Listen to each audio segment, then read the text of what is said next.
In the late 1980s, sports had never seen anything or anyone like Bo Jackson. He wasn't just an athlete, he was a phenomenon. The kind of figure who made you question the limits of the human body. The man could outrun cornerbacks and outslug home run kings. He was a myth made real, a two-sport legend who somehow made the impossible look routine. But in January 1991, it all came crashing down. One awkward tackle, one torn hip.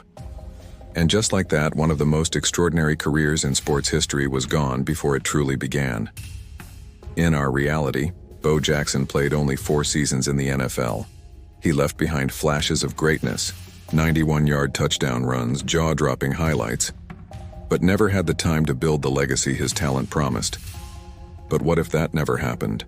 What if Bo Jackson never got injured? What if he played out a full NFL career, 10, maybe even 15 seasons, rewriting football history along the way? Let's step into that alternate timeline. It's 1987. The Los Angeles Raiders select Bo Jackson in the 7th round of the NFL draft. Bo had already been burned once by professional football, drafted by the Tampa Bay Buccaneers a year earlier. He refused to play for them after a contract dispute. But the Raiders? They were different. Al Davis, the Maverick owner, promised Bo something rare: freedom. The freedom to play baseball and football, to be both a Kansas City Royal and a Los Angeles Raider. And in this alternate timeline, that freedom pays off, not just for Bo, but for the entire NFL. From day one, Bo Jackson isn't just a part-time player, he becomes a full-time force of nature. The Raiders design their entire offense around his combination of power and speed. They pair him with Marcus Allen, creating the most dangerous backfield the league has ever seen. Defenses prepare all week and it still doesn't matter. Bo turns games into track meets. He's not just fast, he's different. His acceleration, his balance, his ability to break tackles, it's all unmatched. By 1988, Bo rushes for over 1,200 yards in a shared backfield system. The Raiders go 11-5 and storm into the playoffs, their offense powered by a man who looks like he was created in a lab. Then, 1989 arrives, Bo's breakout year. With more carries, more touches, and more confidence, Bo Jackson becomes the league's MVP. He rushes for nearly 1,800 yards, adds 15 touchdowns, and terrifies every defensive coordinator in the league. NFL Films calls him a running back with a linebacker-esque power and a sprinter-esque grace. But more than the stats, it's the spectacle. Every Sunday, fans tune in just to watch him. Television ratings spike when the Raiders play. Merchandise sales explode. And the NFL, hungry for global exposure, finds its perfect ambassador in Bo Jackson. Then there's baseball. In our timeline, Bo's MLB career peaked in 1989 when he became an all-star in the game's MVP. But in this alternate world, football becomes his priority. He scales back his baseball commitments, choosing to focus on dominating the NFL full-time. His decision sends ripples through both sports. The Kansas City Royals lose their superstar, but the NFL gains its icon. By the early 1990s, Bo Jackson isn't just a star, he's the face of the league. The Raiders, revitalized by his presence, become perennial contenders. Bo leads them deep into the playoffs year after year. The Raiders versus the 49ers turns into a California Civil War. Bo versus Jerry Rice, a battle for state supremacy. Then comes 1991, the year that changed everything in our world. In reality, that's when Bo's hip was destroyed during a playoff game against the Bengals, but here, that moment never happens. Bo cuts left, escapes the tackle, and bolts down the sideline for another touchdown. He jogs back to the huddle smiling. The legend continues. By 1992, he's redefining the running back position. He's heavier than Barry Sanders but faster, more explosive than Emmitt Smith but stronger. Defenses begin to shift. Linebackers get faster. Safeties move closer to the line.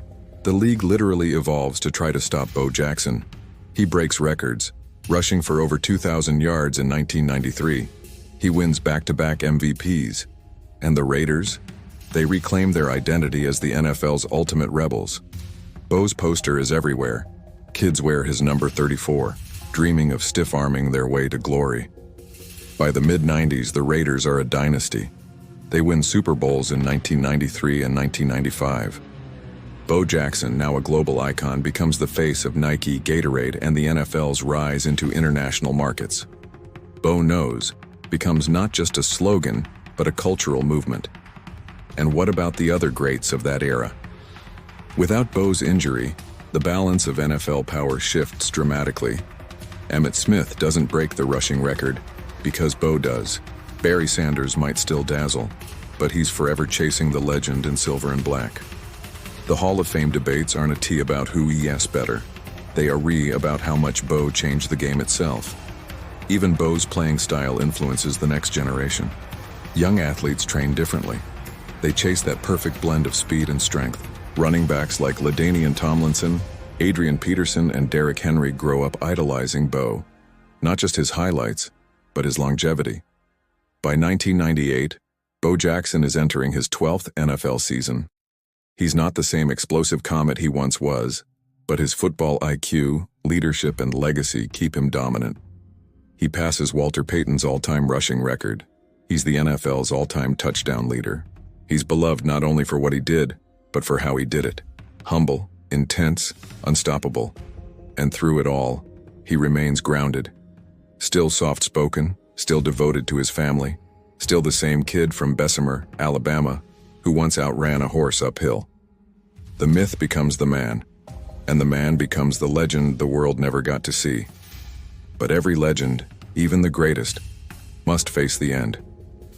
And that's where we'll pick up in part 2, when the twilight of Bo's career changes not just football but sports itself. By the late 1990s, Bo Jackson isn't just a football player, he's an institution. Every stat, every record, every story seems to circle back to him. The man who was once a highlight reel has become the definition of greatness. At 36 years old, Bo's not the same lightning bolt he used to be, but his presence still commands fear and respect. He's evolved into a power runner, a mentor, and a leader in the Raiders' locker room. Younger players call him Uncle Bo. Coaches call him the franchise. And for fans, he's something even bigger. Proof that myth can become reality. In this timeline, the late 90s Raiders are a dynasty built on his back. They've captured 3 Super Bowls in less than a decade. The black and silver are back on top, and Bo is their timeless symbol, the bridge between eras. Every Sunday feels like a celebration of what sports could be if talent met destiny without interruption. By 1999, Bo Jackson has shattered every major rushing record. Most career rushing yards, most rushing touchdowns, and the only player ever to rush for 2,000 yards twice. But numbers can't capture his true impact. The NFL itself has changed around him. The league's obsession with strength, speed, and conditioning, it all traces back to Bo. Television networks build entire marketing campaigns around him. Video games feature his likeness at the center. And even Nike rebrands their Bo Knows campaign into something new. Bo built this. But while his dominance defines football, it also echoes beyond it. His success inspires a new generation of dual-sport athletes, players who dream of balancing multiple leagues, multiple passions, just like he once did. Deion Sanders, Kyler Murray, even Shohei Ohtani. In this world, Bo's full career makes that path believable, not impossible. Then comes 2000, Bo's final season. After 13 years of rewriting history, he announces that he'll retire at season's end. The news hits like a thunderclap. Stadiums sell out everywhere the Raiders go. Opponents line up to shake his hand. Every game feels like a farewell tour, not just for a player, but for an era. In his final home game in Los Angeles, the moment is cinematic. The Raiders are driving late in the fourth quarter. It's 3rd and 5 from the 12-yard line. The crowd chants, "Bo, Bo, Bo." The snap, the handoff. Bo bursts through one last hole. He spins off a tackle, lowers his shoulder, and crosses the goal line. Touchdown. It's not his longest run. It's not his flashiest, but it's perfect. The last chapter written exactly how it should be. When the clock hits 0, Bo doesn't wave, doesn't cry. He just looks around, smiles, and walks into legend.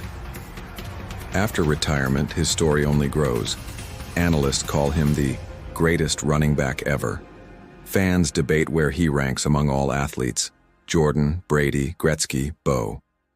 His career becomes the blueprint for greatness, the story every young player studies. In this alternate history, there's no tragedy, no what could have been, only what was. Bo Jackson, the man who conquered two sports but chose one and mastered it completely, a Hall of Famer, a cultural icon, a living, breathing reminder that sometimes the myth deserves to be real. Because in this world, Bo didn't fade away. He finished what he started, and football and all of us were better for it.